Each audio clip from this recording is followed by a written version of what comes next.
Dear student, today we will study about chapter 4 geography maps. Previous chapter में student हम लोग पढ़े थे कि ग्लोब किस तरीके से हमारे लिए लाभदायक होते हैं। ग्लोब से हम एज ए अर्थ होल की स्टडी कर लेते हैं, लेकिन जब हमको ये स्टडी करना होता है कि अर्थ पे कहाँ कहाँ पर जंगल हैं, देश की सीमाएं कैसे हैं, स्टेट कहाँ है, डिस्ट्रिक्ट कहाँ है, टाउन्स कहाँ है, विलेज कहाँ है, तो इन सारी चीज़ों की स्टडी के लिए हमें एक मैप की ज़रूरत पड़ती है। मैप इज़ द रिप्रेजेंटेशन और drawing of the earth surface or part of drawn on a flat surface according to a scale. एक हम स्केल लेकर के मैप को ड्रॉ करते हैं और इसकी मदद से हम जो है अपनी स्टडी को स्ट्रांग बना लेते हैं कि हमारे विलेज कहाँ हैं, हमारी कंट्री कहाँ पे है, हमारे डिस्ट्रिक्ट कहाँ पे हैं। तो इन सारी चीज़ों का आराम से हम स्टडी कर लेते हैं। तो हम सबसे पहले जानना चाहेंगे कि मैप में कौन सी चीज़ें, कौन से फैक्ट्स होते हैं इसमें। और ग्लोब क्या होता है कि हम जब किसी बड़ी चीज़ को बहुत छोटे में दर्शाते हैं तो उसको हम कहते हैं ग्लोब। जैसे मान लीजिए हम ग्लोब पे स्टडी करते हैं तो तमाम कंट्रीज जो नियर अबाउट 212 कंट्री हैं और उसको हम एक ग्लोब पे स्टडी कर लेते हैं। जब हम लेकिन अपने किसी विलेज को, और विलेज में ये दिखाना हो कि हमारे प्राइमरी स्कूल कहाँ है, सरपंच का घर कहाँ है, कितने किलोमीटर की दूर पे है, तो इसके लिए हम स्टडी करते हैं किसका, मैप का करते हैं और एग्जैक्ट जानकारी प्राप्त करते हैं। तो इस तरीके से मैप जो है बहुत ज़्यादा इन्फॉर्मेशन हमको ग्लोब की अपेक्षा देते हैं। तो इसमें हम स्टडी करते हैं सबसे पहले मैप में फिजिकल मैप्स की। तो मैप्स के टाइप हैं उसमें सबसे पहले स्टडी करते हैं फिजिकल मैप। तो फिजिकल जो मैप है इसमें हम इस मैप के अंतर्गत अर्थ पे माउंटेन्स, प्लेट्यूज, प्लेन्स, रिवर्स और ओशन, इन सब का जब स्टडी करते हैं तो उसको हम फिजिकल और रिलीफ मैप के नाम से जानते हैं। पॉलिटिकल मैप्स आता है जब हम मैप्स में सिटीज, टाउन्स, विलेज और डिफरेंट कंट्रीज और स्टेट, वर्ल्ड की बाउंड्रीज का स्टडी करते हैं तो उसको पॉलिटिकल मैप कहते हैं। इसके बाद आता है थीमेटिक मैप्स। इस मैप में हम स्पेसिफिक इंफॉर्मेशन का स्टडी करते हैं, जिसमें हम रोड के विषय में स्टडी करते हैं और इसके बाद रेनफॉल कहाँ कितना हुआ, इन सारी चीज़ों का, फॉरेस्ट का डिस्ट्रीब्यूशन कैसे है, इंडस्ट्रीज कहाँ हैं। अगर इन सब का स्टडी करते हैं किसी मैप के अंतर्गत तो उसको हम थीमेटिक मैप कहते हैं। अब इसके बाद हम स्टडी कर लेते हैं कंपोनेंट्स ऑफ मैप। तो मैप के जो कंपोनेंट्स हैं वो 3 हैं। उसमें आता है पहला डिस्टेंस, दूसरा है डायरेक्शन और तीसरा है सिंबल। तो पहले हम स्टडी करते हैं डिस्टेंस क्या है।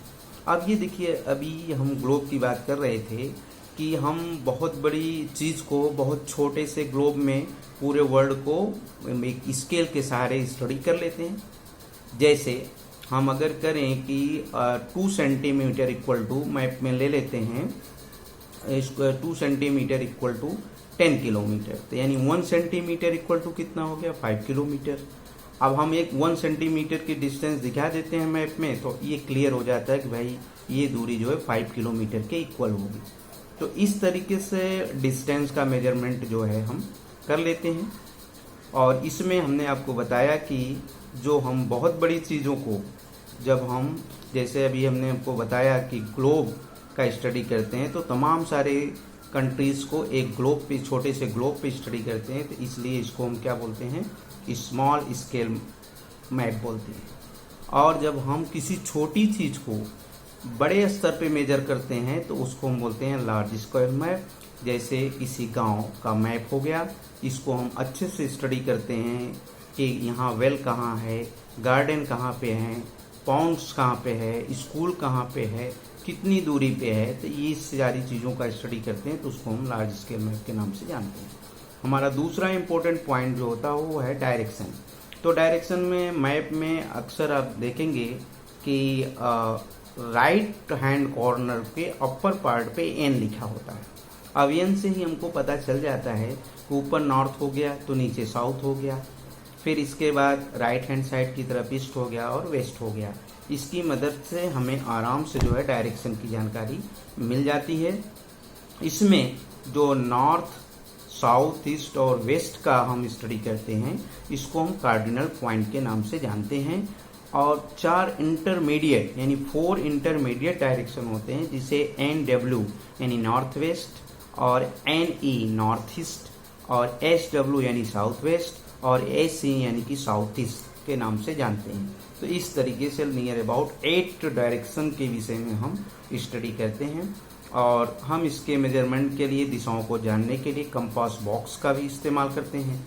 इसमें जो मैग्नेटिक निडल होती है वो हमेशा N और S यानी नॉर्थ और साउथ पोल की तरफ रुकती है।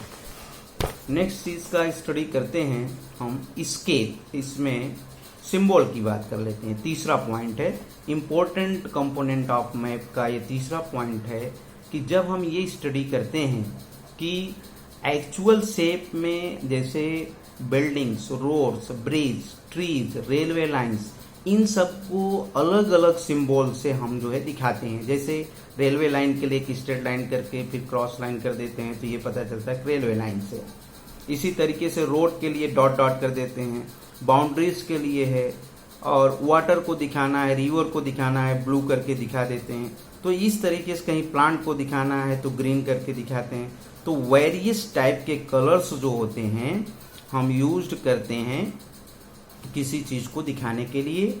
खास तौर से आप देखिए वाटर को दिखाने के लिए या वाटर बॉडीज को दिखाने के लिए हम ब्लू कलर को यूज करते हैं। इसी तरीके से ब्राउन कलर यूज करते हैं माउंटेन के लिए, येलो कलर यूज करते हैं प्लेटियोज के लिए, और ग्रीन कलर यूज करते हैं प्लेन्स के लिए। तो इस तरीके से जो है सिंबल बहुत इंपॉर्टेंट चीज अदा करते हैं। इसके बाद आता है स्केच।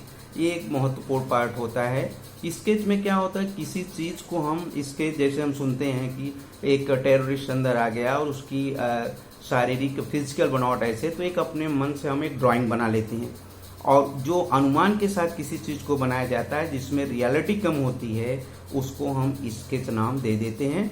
और इस तरीके से स्केच भी किसी चीज के स्टडी में बहुत रोल अदा करता है। अच्छा, सच करे जो रफ ड्राइंग होती है, विदाउट स्केल होती है, उसको हम जो है स्केच मैप के नाम से जानते हैं। इसके बाद प्लान आता है। ये इंपॉर्टेंट चीज है। ये भी मैप का एक ऐसा मैप होता है जो लार्ज स्केल मैप कह सकते हैं। इसमें हम खास तौर से अपने गांव की बात कर लें। गांव में किसी सरपंच का घर कहाँ है, उसके घर से उसके स्कूल की दूरी कितनी है, तो इन सारी चीज़ों का स्टडी जब हम एक करेक्ट मेजरमेंट के साथ करते हैं। इसमें 2 डायमेंशनल हम ले सकते हैं। किसी बिल्डिंग के, मान लीजिए किसी सोसाइटी का निर्माण हो रहा है तो उसमें ये दिखा दिया जाता है कि भाई इसमें 10 बाई 8 फीट लंबा, 10 मीटर लंबा और 8 मीटर जो है ब्रॉड जो है, इस हिसाब से जो है इसमें रूम्स होंगे। इसमें ये बता दिया जाए कि भाई 5 फीट लॉन्ग, 3 फीट जो है वाइड इसमें किचन होगा। तो इसमें एक करेक्ट मेजरमेंट के साथ स्टडी करते हैं, तो इसे हम जो है प्लान मैप का नाम देते हैं। और इस तरीके से जो है इस चैप्टर में हम प्लान, स्केच और मैप क्या है, उसके कंपोनेंट्स क्या हैं, तो डियर स्टूडेंट इनको समझने का प्रयास किए। अब हम लोग मिलते हैं नेक्स्ट वीडियो में नेक्स्ट नॉलेज के साथ, नेक्स्ट जील के साथ। तब तक के लिए गुड बाय, नमस्कार।